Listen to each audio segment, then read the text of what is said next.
नमस्कार, स्वागत है आप सभी का। स्वास्थ्य विभाग में विभिन्न पदों पर और विभिन्न राज्यों में भर्तियों को लेकर के आपको इस वीडियो के माध्यम से जानकारी देने वाले हैं और यूपी में एनएचएम से नई वैकेंसी को लेकर के भी आप सभी को अपडेट देने वाले हैं। और सबसे पहले यहाँ पर देख लेंगे आप सभी कि महिला परिचालकों की भर्ती के लिए 8 अप्रैल से प्रक्रिया शुरू हो रही है। इसे भी देख लीजिएगा आप सभी, और किसी के काम की न्यूज़ हो तो आप इसे बिल्कुल देख लीजिएगा या फिर आप शेयर कर दीजिएगा इसे।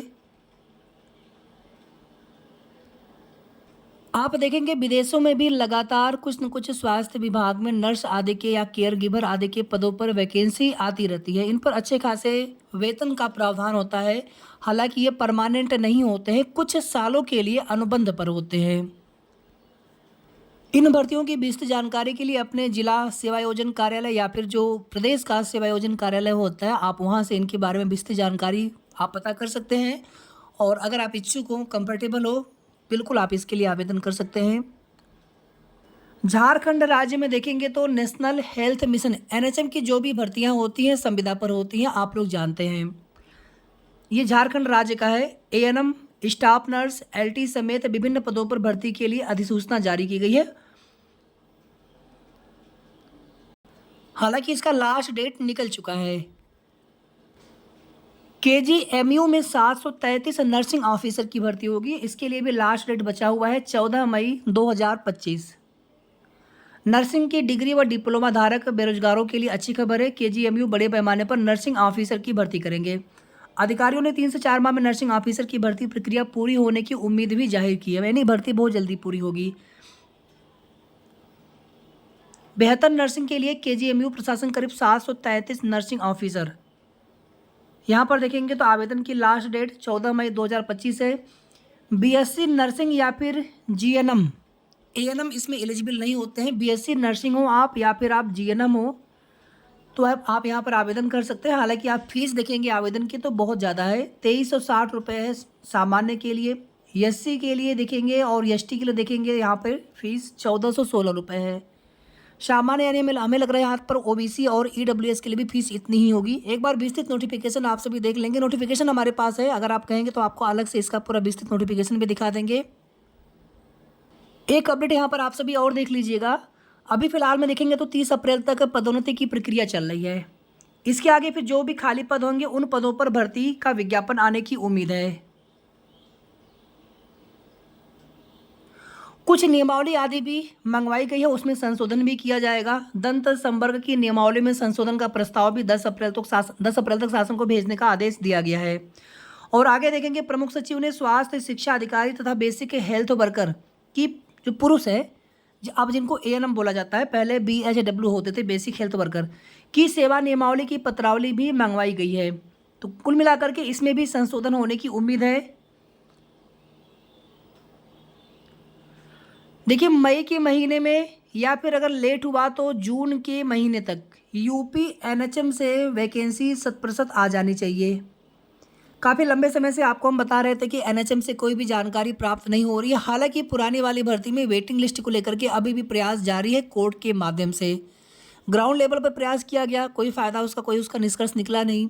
हाई कोर्ट सिंगल बेंच में भी कुछ अभ्यर्थी गए थे, अब उसके आगे अपर बेंच में अभ्यर्थी या फिर सुप्रीम कोर्ट तक भी जाने की तैयारी अभ्यर्थी कर लेते हैं, अगर वहाँ पे शासन या फिर विभाग नहीं सुनता है तो यहाँ पर अब ये तो नहीं कह सकते कि वेटिंग लिस्ट लोग देंगे कि नहीं देंगे। हालांकि नोटिफिकेशन में जब इन्होंने प्रावधान कर दिया था तो वेटिंग लिस्ट इनको देना चाहिए था।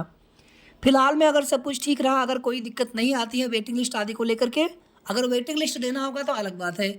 अदरवाइज मई या फिर जून में यूपी एनएचएम से विभिन्न पदों पर नई भर्ती का विज्ञापन देखने को मिल सकता है। इसमें ANM, LT, pharmacist, staff nurse में भी सीएचओ का भी पद हो। हालांकि सीएचओ के लिए आप देखेंगे अभी कुछ पद बढ़ाए गए थे, कुछ दोबारा से आवेदन भी लिया गया था। कुछ पदों के लिए पहले ही भर्ती का विज्ञापन आया था। तैयारी आप सभी करते रहिए। एएनएम के लिए अगर आपको क्लास ज्वाइन करना हो तो हमारा बैच रेगुलर एएनएम के लिए पेड बैच चल रहा है। हालांकि फोकस हमारा है यूपी SSSC एएनएम 5272 भर्ती। लेकिन अगर आप यूपी एनएचएम की भी तैयारी करने वाले हो तो बिल्कुल आप हमारा बैच ज्वाइन कर सकते हैं। केवल क्लास ज्वाइन करने के लिए आप हमें इस नंबर पे किसी भी समय मैसेज कर सकते हैं। बहुत आवश्यक लगे तो ही आप कॉल करें।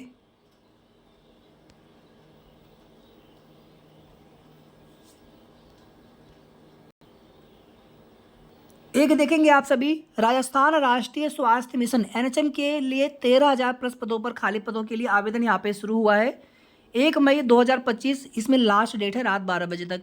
इसमें देखेंगे तो कई तरह के पद हैं। संविदा पर यह वैकेंसी है। एनएचएम से जो भी भर्तियां आती हैं संविदा पर होती हैं। इसमें देखेंगे तो सीएचओ हो गया, नर्स हो गया, खंड कार्यक्रम अधिकारी, डाटा एंट्री ऑफिसर, कार्यक्रम सहायक एवं कनिष्ठ कार्यक्रम।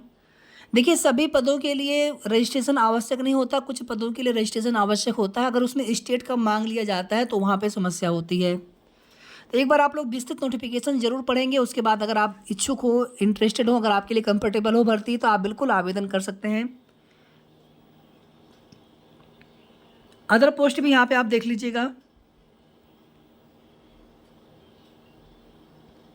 आयु सीमा और हर पद के लिए कितनी वैकेंसी है, फॉर्म की फीस, सब कुछ यहाँ पे दिया गया है। और ये आज के न्यूज़पेपर में दिया गया है कि बिहार में 5,799 पदों पर बम्पर भर्तियाँ। बिहार तकनीकी सेवा आयोग से ये भर्ती होगी। ये परमानेंट भर्ती है, ध्यान दीजिएगा। एनएचएम को छोड़ करके बाकी जो अदर वहाँ की भर्ती बोर्ड या आयोग से भर्तियाँ आती हैं वो भर्तियाँ अस्थायी होती हैं ज़्यादातर। ये नियुक्तियाँ फार्मासिस्ट के लिए 2473 पद और ड्रेसर के लिए 3,326 पद हैं। हर तरह के आरक्षण का लाभ बिहार के मूल निवासियों को ही मिलेगा। अदर स्टेट के अभ्यर्थी बिल्कुल आवेदन कर सकते हैं, कोई भी वैकेंसी हो। आवेदन करने की अंतिम तिथि देखेंगे तो 8 अप्रैल 2025 है, यानी कि बिल्कुल भी समय इसमें नहीं बचा हुआ है। तो अगर आप इंटरेस्टेड हो, एलिजिबल हो, तो आप बिल्कुल इस भर्ती के लिए तुरंत आवेदन कर लीजिए। अब इसमें जो एक समस्या है कि आपको बिहार स्टेट का ही और रजिस्ट्रेशन काउंसिल वाला मांगा गया है। आप नीचे देखेंगे यहाँ पर, पहले यहाँ पे योग्यता देखेंगे। पद के अनुसार मान्यता प्राप्त बोर्ड या संस्थान से 10वीं, साइंस में 12वीं पास या समकक्ष योग्यता हो, फार्मेसी में डिप्लोमा किया हो, बिहार फार्मेसी काउंसिल में पंजीकृत होना आवश्यक है। बी फार्मा, एम फार्मा उत्तीर्ण उम्मीदवारों को भी डी फार्मा उत्तीर्ण होना अनिवार्य है, यानी डी फार्मा होना ही चाहिए फार्मासिस्ट के लिए। 2800 ग्रेड पे 1837 व सामान्य वर्ग के लिए उम्र, और बाकी अदर के लिए अगर आप बिहार के निवासी होंगे तो आपको आयु सीमा में आरक्षण के अनुसार छूट भी मिलती है। कंप्यूटर बेस्ड एग्जाम होगा, ऑनलाइन एग्जाम होगा। यह आवेदन शुल्क हो गया। ड्रेसर के लिए इसमें नहीं लिखा हुआ है, तो एक बार इसका विस्तृत नोटिफिकेशन आप सभी जरूर देख लेंगे। बिहार तकनीकी सेवा आयोग की ऑफिशियल वेबसाइट पर जाकर के आप नोटिफिकेशन वहां से डाउनलोड कर सकते हैं। आपको जिस भी पर्टिकुलर भर्ती के लिए विस्तृत जानकारी चाहिए तो उसके लिए हम एक सेपरेट वीडियो बना देंगे। नोटिफिकेशन हम आपको पूरा दिखा करके पूरी उसके बारे में विस्तृत जानकारी आप सभी को दे देंगे, अगर आपको किसी भी भर्ती के बारे में अगर पर्टिकुलरली देखना हो तो। बाकी आप चाहे तो अपने स्तर से भी ऑफिशियल वेबसाइट विजिट करके आप उस भर्ती के विस्तृत नोटिफिकेशन को देख सकते हैं। और अगर आप इंटरेस्टेड हो, एलिजिबल हो, तो आप बिल्कुल उसमें आवेदन करें। कोई भी क्वेरी, कोई भी डाउट हो आपके मन में कमेंट करके पूछ लीजिएगा। वीडियो को आप सभी प्लीज़ लाइक, शेयर, और अगर आपने अभी तक चैनल को सब्सक्राइब ना किया हो तो सब्सक्राइब भी कर लीजिए। धन्यवाद।